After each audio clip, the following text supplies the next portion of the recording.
welcome back to my channel! Do you also love using glitter in your makeup looks but hate taking it off because it scratches your skin and gets everywhere around?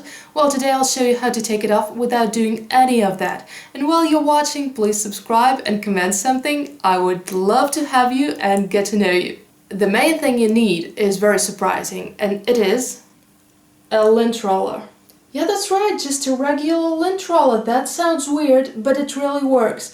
If you don't have a lint roller, you can just use tape. But I would recommend a lint roller because it's more convenient to use. So what you do is you take the roller and press it against the glitter, in my case it's on my lips, and just start rolling it slowly.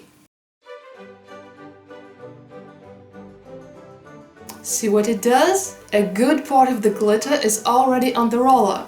So you just go on like that until you got almost all or even all of the glitter off your lips, off your skin.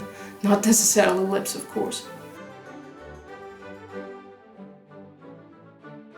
Just a few particles left.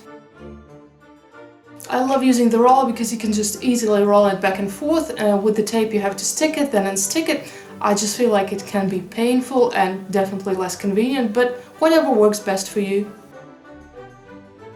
Okay, just a few particles left. I will take this off easily with my makeup remover and a cotton pad. And I need to go and finish taking this off urgently because it annoys me. And thank you very much for watching. I hope this was helpful. And of course I will be super glad to see you on my Instagram and TikTok accounts. And in my next video. Thanks for watching. Bye bye.